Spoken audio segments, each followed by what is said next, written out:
Olá para você que acompanha mais um episódio aqui do programa Agente Político.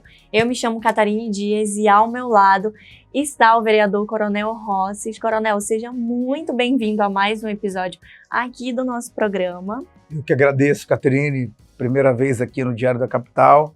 É uma satisfação imensa estar aqui, justamente para esclarecer para o seu público, para os seus seguidores, para as pessoas que vão nos assistir, a verdade sobre o nosso mandato, sobre nossa gestão, sobre os problemas hoje que o município enfrenta, e a gente sempre tem aquela vontade realmente de estar cobrando, fiscalizando, que eu acho que é o grande papel do legislador municipal, cobrar, fiscalizar, legislar e principalmente mostrar para a população a verdade do que está acontecendo. Ubirajara Rossi Nascimento Júnior, conhecido como Coronel Rosses, nasceu em Manaus, é graduado em Ciências Policiais e possui diversas graduações, incluindo a Criminologia, Inteligência de Estado e Segurança Pública, Recursos Humanos e MBA em Estratégia Empresarial. Exato. Durante a minha vida toda eu sempre primei pelo estudo, pela capacitação, cobro e exijo da equipe que trabalha comigo que sempre estejam aprimorando seus conhecimentos, porque a gente está aqui nessa vida justamente para aprender. Ninguém pode se achar dono da verdade, dono da razão e principalmente que sabe tudo. É por isso que muitos aqui são chamados de semideuses, porque justamente acreditam que sabe de tudo e são professores ali de todo mundo. O senhor já ocupou cargos importantes, na segurança pública do Amazonas? Quais? Eu já tive diversas passagens na segurança pública. Eu sou policial militar desde meus 17 anos e praticamente foi o que trilhou minha vida, o que trilhou meu caminho, o que deu um norte para minha família, foi minha carreira policial militar. E assim, eu trabalhei na Secretaria de Segurança, trabalhei no governo, trabalhei na questão da justiça, trabalhei no interior do estado, onde eu tenho muito orgulho em dizer, eu trabalhei um ano na Tríplice Fronteira, em Tabatinga. Eu fui comandante da unidade da Polícia Militar que fica na Tríplice Fronteira e acumulava ali a função como delegado da Polícia Civil, que até então, naquela época, a Polícia Civil não estava presente no interior do estado pelo efetivo muito reduzido, na época que acontece até os dias de hoje. E também naquela época eu era diretor do presídio, então praticamente era 3 em 1, aquele momento ali que foi de grande experiência para mim. Então eu coloco ali 3 grandes passagens na minha vida na área de segurança pública. Uma foi em Tabatinga, como eu falei para você, a outra foi comandando a unidade de operações especiais aqui da Polícia Militar do Amazonas, que é o BOP nosso, que aqui ainda é uma companhia de operações especiais. A Companhia de Operações Especiais, para quem entendo, é a última linha de resposta que o Estado pode dar a uma ocorrência de grande vulto, a uma ocorrência complexa, a algo que o policiamento ordinário não consiga dar resposta. Então, trabalhei ali como tenente e depois comandei como capitão. Então, foi algo realmente valoroso na minha vida e que me acrescentou muito, até porque na área de operações especiais, quando você migra para aquela região, para aquele segmento, não tem mais volta, é dali em diante. E um outro momento assim que foi crucial na minha vida foi nas Olimpíadas Rio 2016. Eu fui o gerente de credenciamento de toda a Olimpíada, foi um orgulho muito grande para mim, eu acredito que tenha sido um orgulho muito grande para o meu estado, eu estar ali numa função chave naquele que é o maior evento desportivo do mundo, e praticamente todas as pessoas que participaram do mundo todo se credenciavam ali com a gente. Então, eu aprendi muito sobre a parte de inteligência, aprendi muito sobre a parte de check, background check, que é justamente ver a vida pregressa de pessoas pelo mundo afora, utilizando vários tipos de software, e assim, sem falar o network que nós fizemos ali, que praticamente a Olimpíada conecta o mundo, dentro do esporte. Então, eu digo que foram 3 fatos marcantes dentro da segurança pública na minha vida. Muito legal. Considerando aí os cargos, de destaque, quais foram os principais motivos que lhe levaram a se candidatar a vereador aqui na capital? Eu já tenho um irmão que é parlamentar. Em 2018, eu eu assumi a presidência do PSL, que era o partido do então candidato a presidente, deputado federal Jair Bolsonaro. E assim, sem ter muita experiência política, eu queria que aquilo ali fosse a plataforma, o trampolim para o meu irmão. Meu irmão tinha vindo de um acidente, de uma ocorrência policial. Ele é delegado da Polícia Civil, hoje deputado, que é o deputado Péricles. E eu fui a pessoa que conduziu todo o processo de cura do meu irmão, desde aqui, quando ele recebeu o tiro durante a operação policial no rosto, até a condução dele para São Paulo, onde ele teve todo o tratamento que necessitava para salvar a vida dele. E eu digo, hoje ele está salvo por um milagre. E dali, como nós chegamos na vida política, eu já estava aposentado da Polícia Militar, e o meu irmão, depois de ter sobrevivido a esse atentado, ele foi homenageado na Polícia Americana, dentro de um grande evento que acontece nos Estados Unidos, e lá estavam os filhos do presidente Bolsonaro. Nos conhecemos e eles viram uma história bonita de um herói de guerra, que era o meu irmão, do outro irmão, que era coronel da polícia, que salvou a vida do irmão. E assim, aquilo ali poderia se transformar num momento político. Então, me tornei presidente do partido, através deles, elegemos o meu irmão e, em seguida, 2 anos depois, eu me candidatei a vereador, em 2020. Eu precisava, segundo os cálculos das pessoas que, naquele momento, sabiam fazer mais compilações a respeito de projeções políticas, eu precisava de 3.500 votos, de 3.000 votos para me eleger. Eu tive quase 3.500 votos. Mas, por conta de uma legenda, que até então a gente não entende, faltando 2 semanas para acontecer a eleição, mais de 20 candidatos saíram, abandonaram o partido. Então, era o que a gente precisava para ter sido eleito, mas eu acredito que não era o tempo certo. Me candidatei ano passado, em 2024, e tivemos o êxito. A população me reconheceu, alguns me conheceram, entenderam qual é o meu propósito dentro da política, que é somente deixar um legado, e fui bem votado dentro de uma pequena estrutura que nós tínhamos, e hoje estamos aí na Câmara Municipal, realmente tentando, antes de mais nada, dar uma cara nova para a Câmara Municipal. Eu via, sabe, Caterine, antes de assumir como vereador, que o descrédito da população manauara com a Câmara Municipal é mais de 70%. Então, significa que a população vota naqueles políticos que ali estão, mas não confia neles.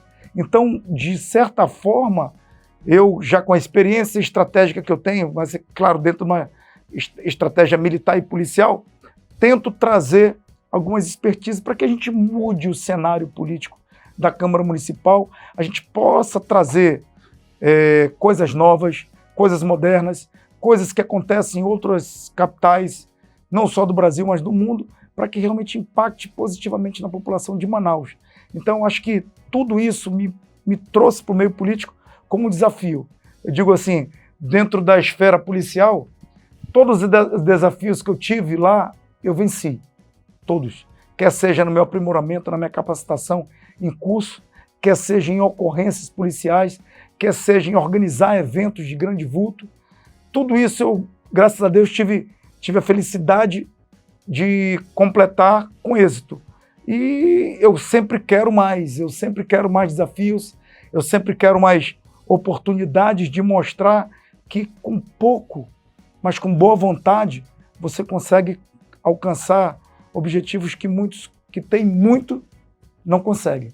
Quais são as principais pautas, né, destacando aí, que o senhor tem defendido dentro da Câmara Municipal de Manaus? Automaticamente, por eu vir da segurança pública, eu não poderia mudar de segmento. Então, a segurança pública é a minha paixão, é algo que eu estudei a minha vida toda, que me preparei, e assim, é algo que, inclusive, eu fui conduzido para ser o presidente da Comissão de Segurança Pública pela grande maioria dos parlamentares lá da Câmara Municipal. Então, é algo que desperta meu interesse. As pessoas, quando me veem na rua, quando acessam minha rede social, elas me perguntam sobre segurança pública.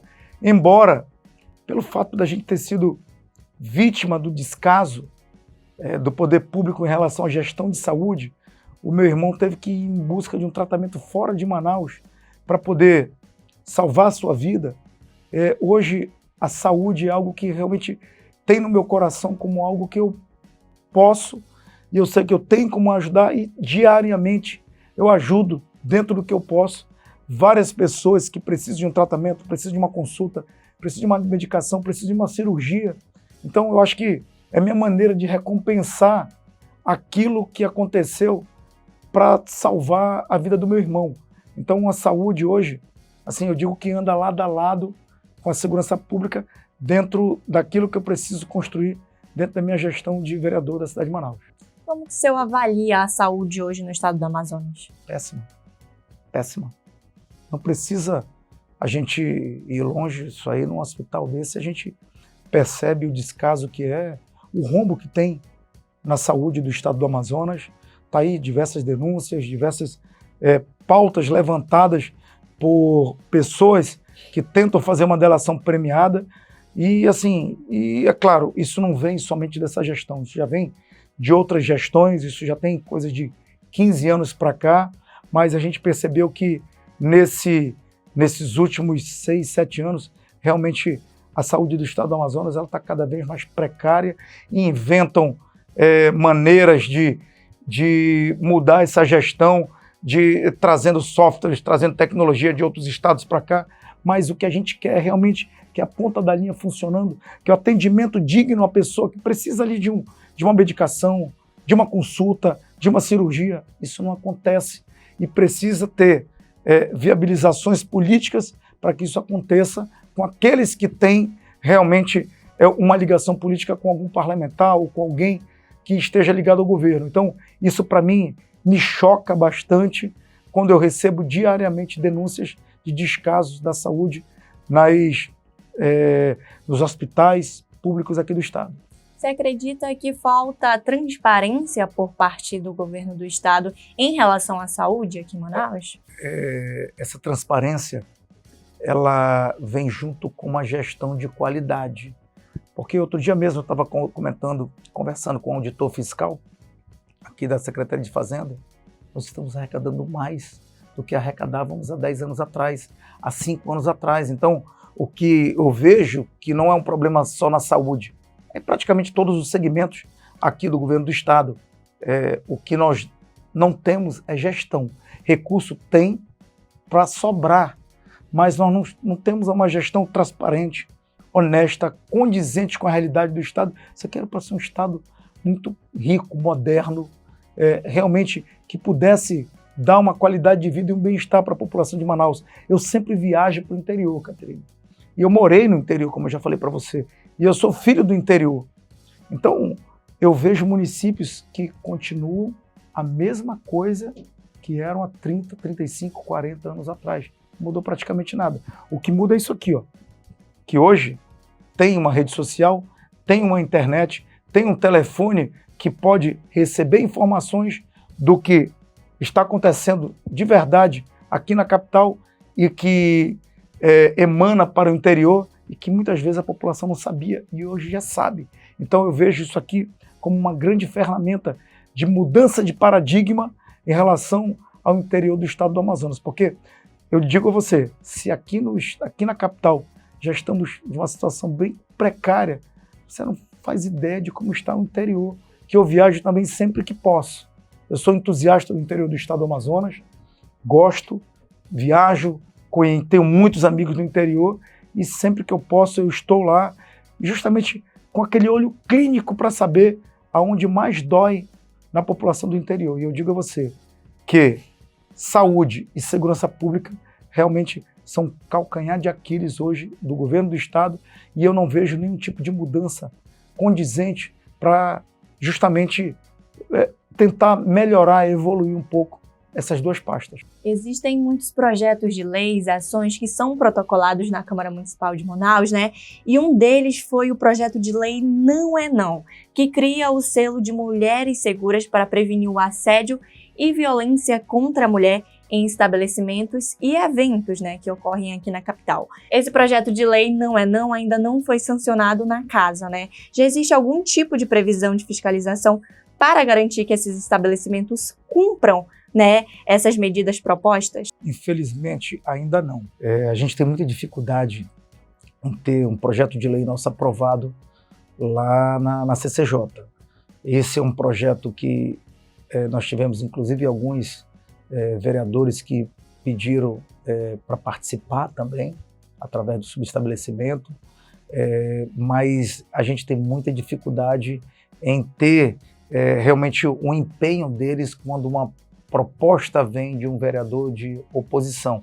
Eu acho isso algo necessário, até porque o número de assédios a mulheres aqui na capital é muito grande, e com essa preocupação que nós temos com a segurança, com a qualidade de vida, com essa blindagem que tem que ter na mulher, a gente fez esse projeto de lei para que realmente isso fosse aprovado e a gente já conseguisse, de imediato, ter uma espécie de fiscalização.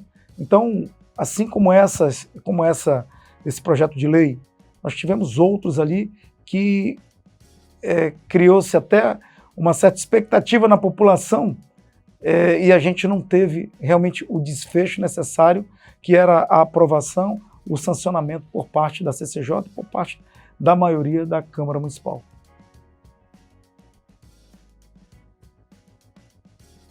Eu não tenho dúvida até que isso vai se replicar, porque é algo que todo mundo abomina. Eu tenho filha, e para você que é pai, você sabe o risco que é você deixar sua filha para frequentar diversos lugares, às vezes até mesmo no shopping center.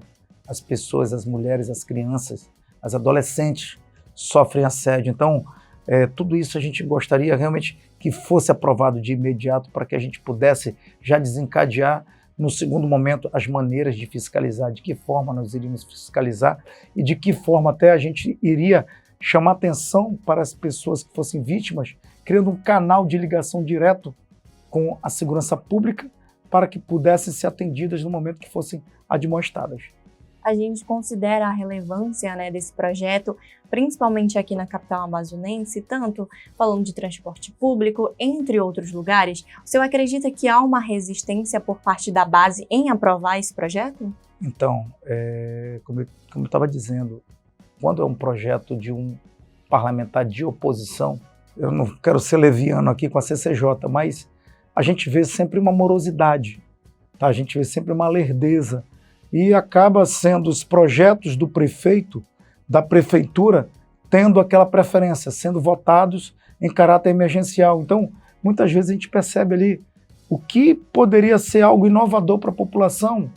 Eles preferem ter um tempo maior para analisar algo que não precisa ser analisado, porque já está muito claro ali, até mesmo no caput do projeto de lei que ali está, que ele visa apenas proteger a mulher de um possível aliciamento, de uma possível o bullying que elas sofrem nas ruas, e uma demonstração que muitas vezes até tem o seu desfecho com um ato violento. Então isso ajudaria bastante as mulheres que são vítimas diariamente desse tipo de assédio.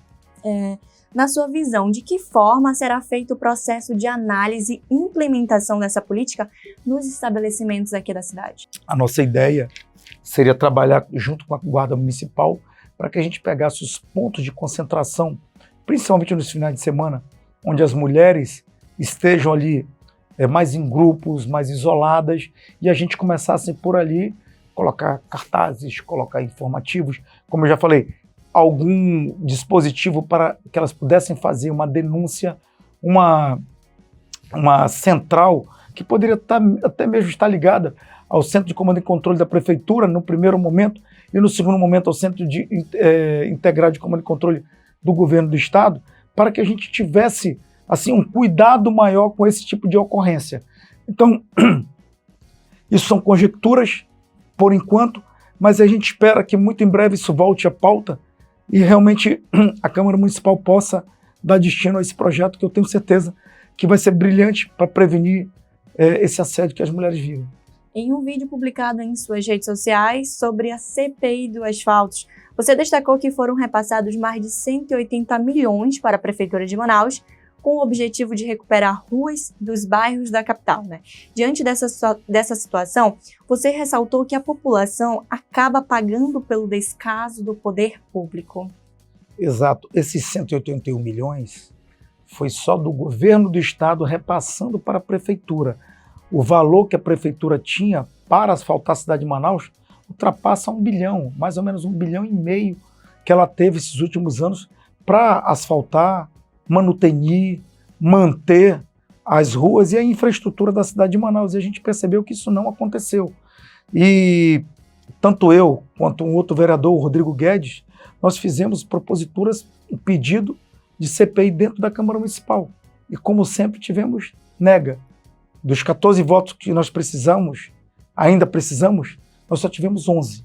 Então, não tivemos na Câmara Municipal uma sensibilidade dos parlamentares no sentido de fiscalizar aquilo que precisa ser fiscalizado. Porque, como eu já falei, recurso nós temos. Se você colocar o número de ruas aqui em Manaus e o recurso que tinha, essa conta não fecha, não bate, porque o recurso é mais do que suficiente para recapear mais de uma vez todas as ruas de Manaus.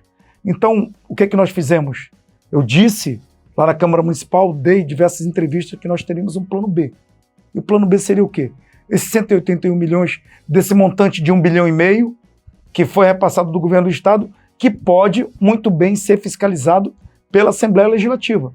Então, eu conversei muito com o deputado Péricles, perguntando se ele tinha interesse nessa pauta, nessa fiscalização, para que a gente pudesse realmente dar uma resposta para a população. Ele, em momento algum, esmoreceu, pediu, foi lá, fez o requerimento, fez o pedido e teve, no primeiro momento, as assinaturas necessárias. Ele teve 10 assinaturas. E protocolou essas assinaturas e vai agora judicializar.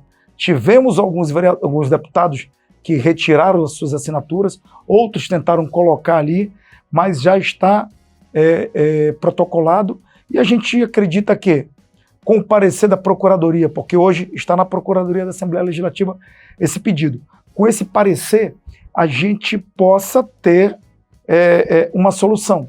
Se o parecer deu positivo que há condições de se instaurar uma CPI pela Assembleia Legislativa, eu tenho certeza que a população de Manaus vai adorar esse tipo de informação para saber da verdade o que está acontecendo na cidade de Manaus em relação às ruas, e principalmente o prefeito, como ele já disse, que não tem problema nenhum ir lá se explicar, que ele vai lá e se explique do que está acontecendo. Muito embora essa CPI, ela não pode obrigar o prefeito a ir, mas como ele já se colocou à disposição para estar lá e realmente prestar contas do que foi gasto, onde foi gasto e onde está o restante desse recurso, já que nós não só temos ruas esburacadas, então vamos torcer que isso aconteça, que realmente os parlamentares do Estado, da Assembleia Legislativa, tenham coragem, tenham determinação e queiram realmente honrar os votos que tiveram da população para que a gente possa dar realmente uma resposta.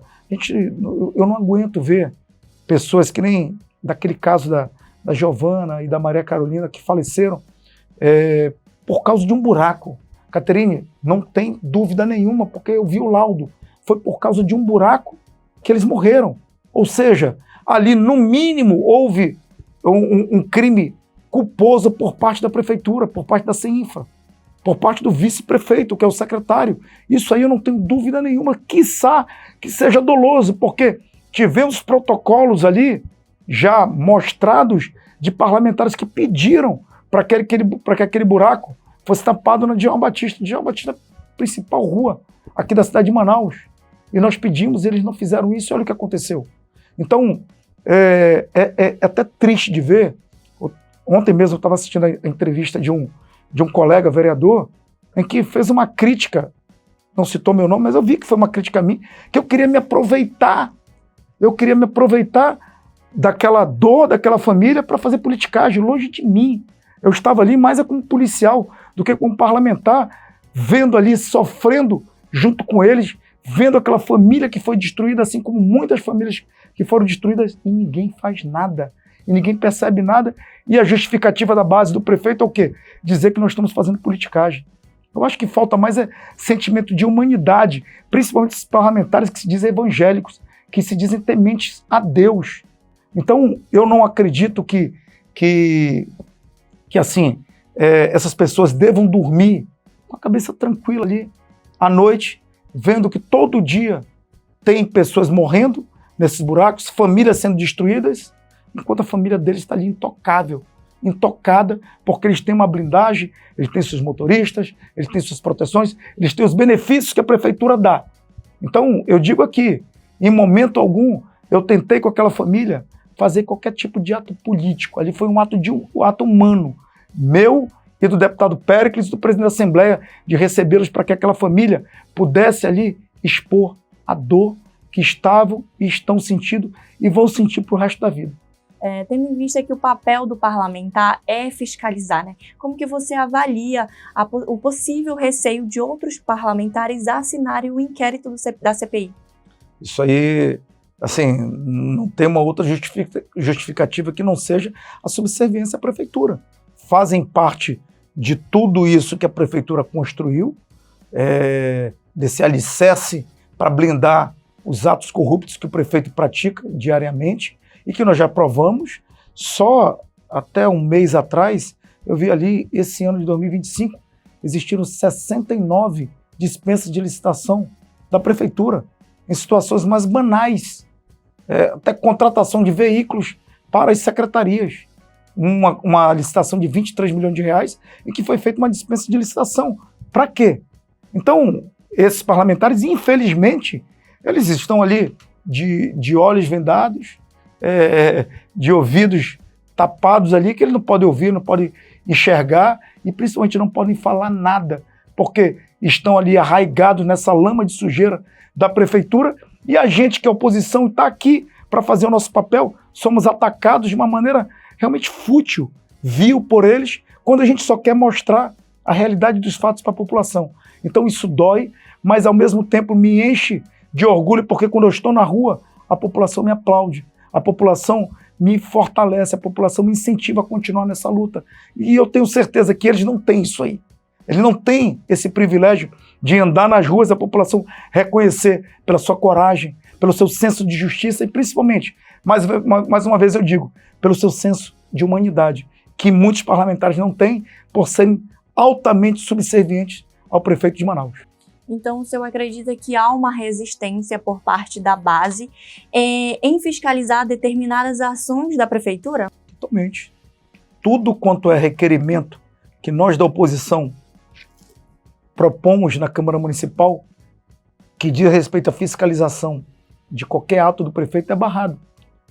Nós somos a minoria. Então, isso aí não precisa nada mais, nada menos do que assistir a TV Câmara todos os dias de sessão para você ver a luta que a gente trava todos os dias que tem requerimentos para mostrar a transparência dos atos, mostrar a transparência das contratações, mostrar a transparência dos contratos firmados pela prefeitura e fornecedores. Pelo amor de Deus, nós tivemos o caso aí do prefeito viajar para o Caribe com 3, 4, 5 fornecedores e seus secretários a uma viagem milionária que alguém teve que pagar aquela conta. O prefeito disse que ia mostrar seu cartão de crédito, a fatura do seu cartão de crédito, até hoje não mostrou. Então, tá aí, só não enxerga quem não quer. Na sua visão, isso prejudica a transparência e a responsabilidade na gestão da cidade? Na verdade, não prejudica a transparência, porque não existe transparência. Essa é uma palavra que, infelizmente, nessa gestão da prefeitura, ela não está dentro daquele dicionário ali. Transparência, licitude, verdade, clareza, são alguns adjetivos ali que não fazem parte dessa gestão. E enquanto eu estiver ali sentado na cadeira ali de parlamentar municipal, é o que eu vou cobrar todos os dias da base do prefeito, do vice-prefeito, doa em quem doer. Então, a gente é taxado ali, Caterine, de caçadores de like, de protagonismo ali, de mídia. Sabe, hoje que eu vim saber o que é mídia social, nada. Eu só faço meu papel ali. O meu papel muitas vezes é o quê? Somente que eles mostrem ali algo transparente. Mas hoje, Não é permitido para um vereador nem sequer mandar um requerimento, um pedido para uma secretaria da prefeitura pedindo explicação. Tem que passar pelo crivo da Câmara para eu poder realmente pedir alguma informação de um secretário do prefeito. Então isso aí ultrapassa a beira o limite do ridículo, ultrapassa, e a gente, infelizmente, fica de mãos atadas. Mas o que sobra para a gente é aqui, ó, programas, redes sociais, canais de televisão que ainda dão voz ativa para que a gente possa falar o quanto nós somos tolhidos ali na Câmara Municipal. Em um vídeo publicado em suas redes sociais, você destacou a interdição de 3 ruas no centro de Manaus, né? E questionou também a prefeitura, sugerindo que as obras estariam sendo realizadas de forma toque de caixa, sem transparência e sem consulta aos empresários, né? Ainda diz que há uma falta de diálogo impactante diretamente com comerciantes e ambulantes, né? Você já protocolou algum projeto de lei ou requerimento cobrando explicações por parte da prefeitura sobre a interdição dessas ruas? Eu sou um entusiasta do centro. Nós começamos uma campanha Salve o Centro, em que eu trouxe para cá, para Manaus, o vice-prefeito de São Paulo, o gestor, a pessoa que realmente consertou o centro de São Paulo, acabou com aquela Cracolândia, está direcionando os ambulantes para um local correto, seguro, onde eles possam trabalhar ali sem se conflitar com os comerciantes e empresários. Eu trouxe ele para cá para que ele trouxesse e mostrasse para a gente qual expertise ele utilizou ali.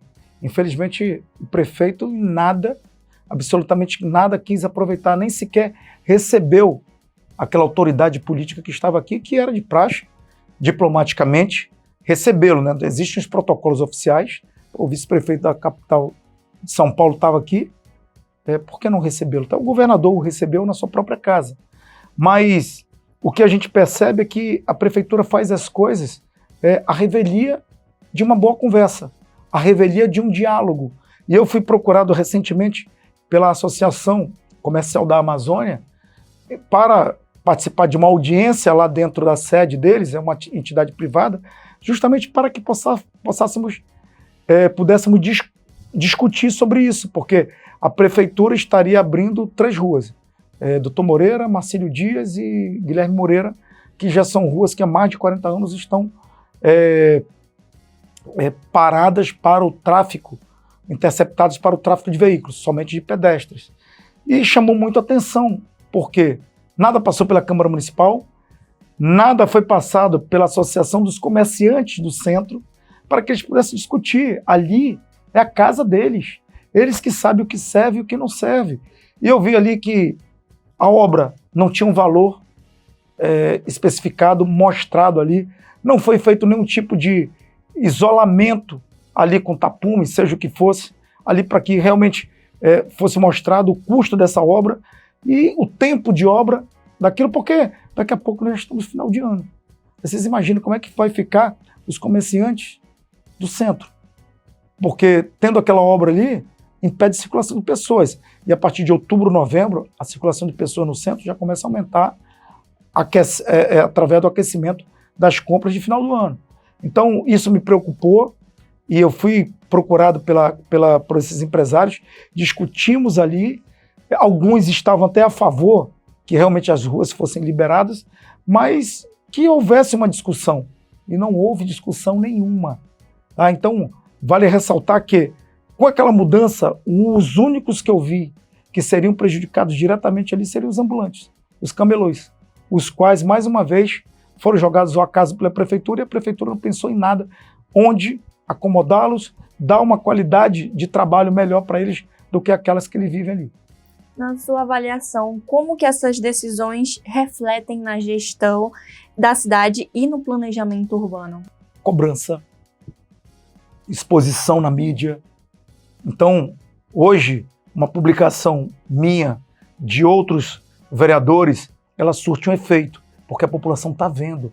Antes, eu imagino como era a vida de um parlamentar sério, correto, oposição àquilo que é errado. Como é que ele fazia? Porque não tinha como. Então, hoje, a nossa salvação é a rede social.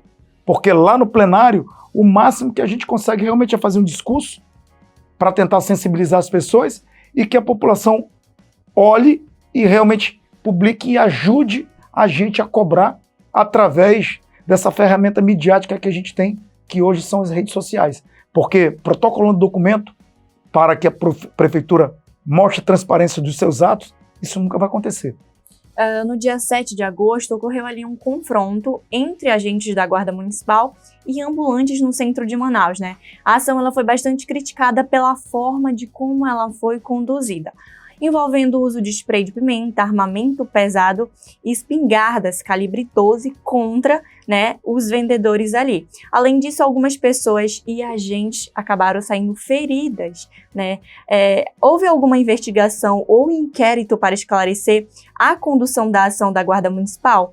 Qual é a sua avaliação sobre a intervenção nesse episódio? Eu acho que mais uma vez foi feito uma série de atropelos ocasionados ali com a ordem do prefeito e do vice-prefeito. O momento ali não era para atacar os camelôs, não era para atacar os ambulantes que ali estão. O momento era para a gente fazer uma limpeza na cidade, tirar ali os usuários de droga e moradores de rua, que é o que mais afugenta a população que sempre frequentou o centro.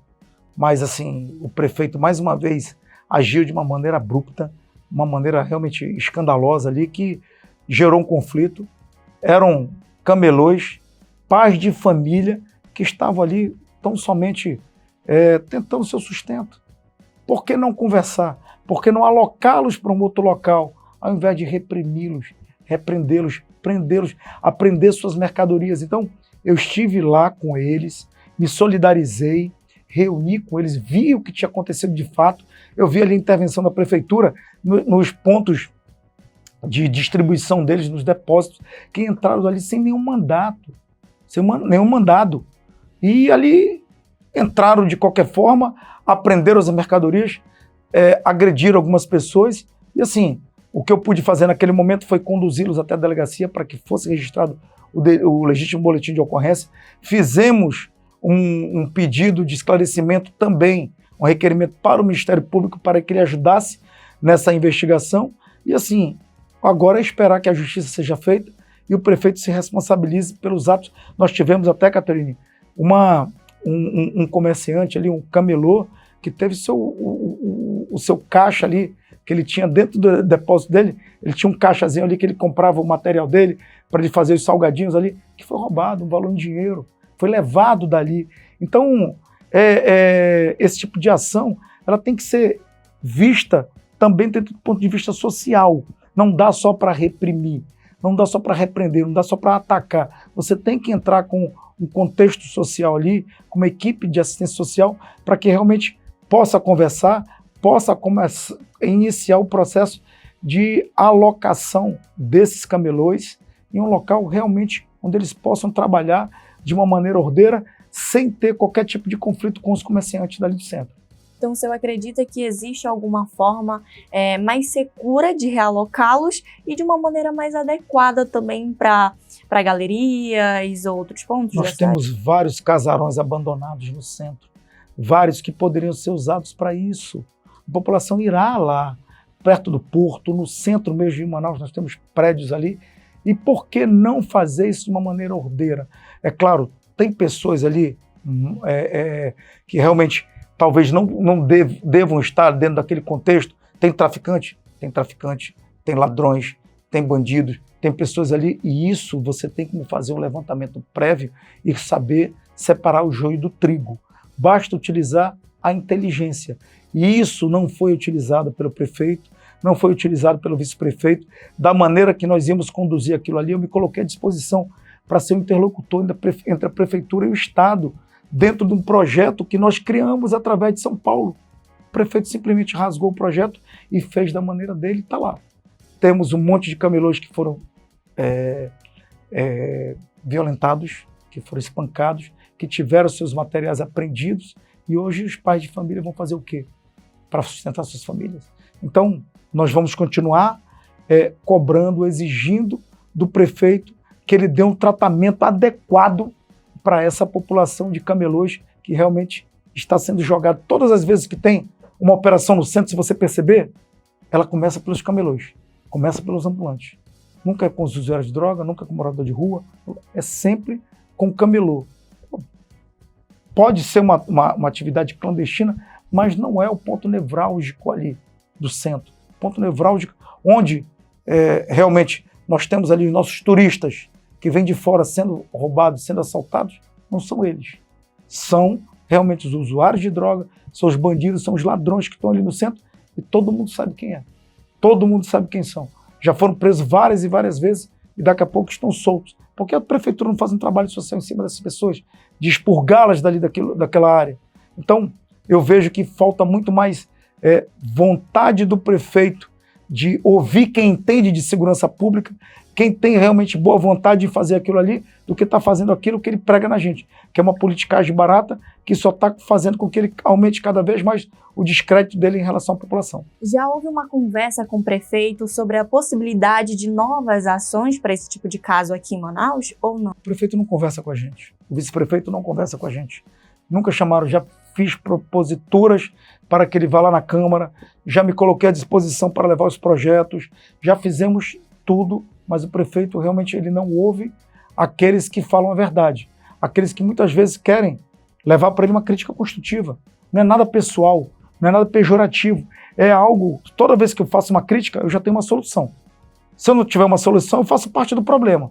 É assim que eu penso. Então, tudo aquilo que eu critico, eu já tenho ali uma ferramenta que poderia mostrar para o prefeito que talvez fazer algo com mais clareza dessa população, um crédito melhor a ele, que o crédito dele é cada vez a visibilidade dele, a maneira que a população o vê, a maneira que a população realmente pensa da gestão dele como prefeito de Manaus, cada vez mais está colapsando. Alguns ambulantes aqui da capital, eles acabam falando que vendem mais nas ruas do que em galerias. Já existe algum projeto de lei que já está tramitando pela casa que realoquem essas pessoas ou que eles permaneçam nas ruas? Na verdade, antes do projeto de lei, tem que ter a vontade do executivo. Tem que ter uma vontade do Davi Almeida de querer alocá-los numa galeria, em grandes feirões que tem ali no centro, em prédios que estão abandonados, que eu tenho certeza, a partir do momento que tiver ali, eles tiverem incentivo, tiverem algum tipo de ferramenta que, em relação aos tributos, que possa dar a eles uma competitividade em relação a valores, a população vai sim, a população vai. O que precisa é o quê? Ter um local onde a população se sinta segura, onde tem um produto de qualidade e principalmente um preço atrativo. Então a população irá, com certeza. A questão é que eu não vejo isso como uma prioridade do Executivo Municipal. Uma das principais pautas defendidas, né, por você é a segurança pública no estado do Amazonas, né? Na sua percepção, a segurança no estado está um colapso e falida, né? De acordo com um vídeo publicado em suas redes sociais, você chegou a afirmar que, diante desta situação, o secretário de Segurança deveria pedir exoneração, ressaltando que ele ainda não teria pulso para organizar a pasta e estaria omitindo responsabilidades em relação à segurança no Amazonas. Na verdade, é uma questão que não é somente uma reclamação, uma postagem na rede social, é a população. É só você andar nas ruas de Manaus, no interior do estado, e eles vão reclamar para você o quê? De falta de segurança, de falta de policiamento, de falta, principalmente, de uma capacitação técnica da segurança pública de resolver os problemas da população em relação à violência, à criminalidade, ao tráfico de droga, às facções. Então, eu vejo muito o secretário reclamar que a segurança pública não tem recurso. Pelo amor de Deus, a segurança pública tem muito recurso. O que não tem é uma gestão transparente também, que não tem é uma gestão que prime, antes de mais nada, pela ponta da linha, que é o quê? O homem, o policial, o bombeiro, o perito, aquele que está na ponta da linha. Ele foi jogado ao acaso por essa atual gestão da Secretaria de Segurança. Mas, quando você fala em tecnologia, principalmente no que diz respeito a câmeras, nós temos ali equipamentos de primeiro mundo, sendo que o básico nós não temos. Ou seja, nós temos ali uma Ferrari, mas não temos ninguém que possa pilotá-la. E assim, a minha crítica ao secretário é muito... essa semana mesmo nós tivemos uma Eu fui convidado a participar de uma sabatina do secretário lá na Assembleia Legislativa. Ele já tinha se recusado aí já umas 2 ou 3 vezes. Acho que fizeram algum tipo de demonstração jurídica ali que ele teve que ir. E participando ali, o propositor desse debate, vamos dizer assim, me franqueou a palavra. Eu fiz uma única pergunta ao secretário. Por que essa gestão atual da Secretaria de Segurança gasta tanto em tecnologia e não gasta com material humano? E o secretário não me respondeu. Ele enrolou e não me respondeu. Então, a gente percebe ali, pô, eu sou policial, 34 anos de vida pública. Então a gente sente o faro, o cheiro de que tem coisa errada ali. Quando a gente percebe que se gasta agora, vai se gastar mais de 12 milhões numa tecnologia para a Polícia Civil compartimentar os processos ali, as investigações. E nós já temos essa tecnologia de graça através da Prodan. Mas tem que colocar essa tecnologia ali porque vai ser um gasto mensal de 1.300.000. Sem necessidade. Com esse valor, juntando esse montante, nós teríamos condições de pagar fardamento para todos os policiais, coisa que eles não recebem há mais de 4 anos.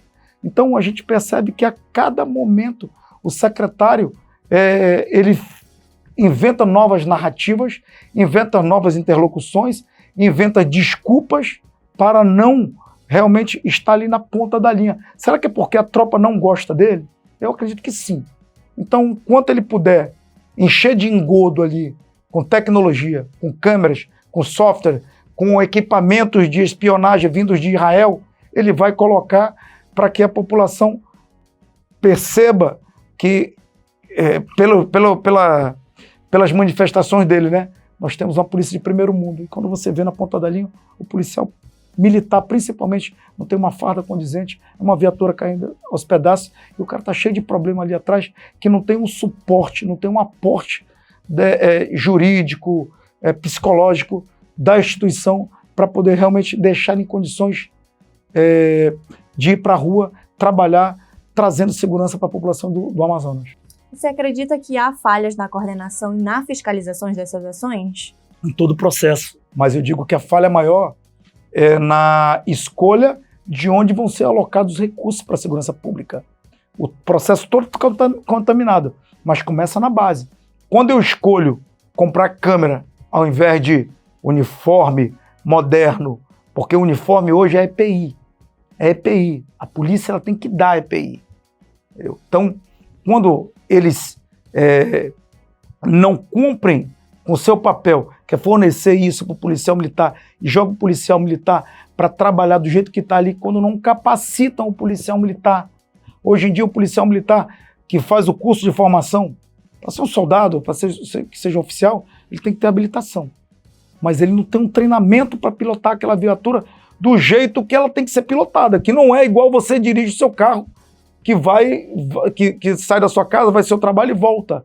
São outras maneiras de conduzir o carro que o piloto policial militar, o policial civil, ele sabe que isso não é passado para ele. Só um exemplo de expertises policiais,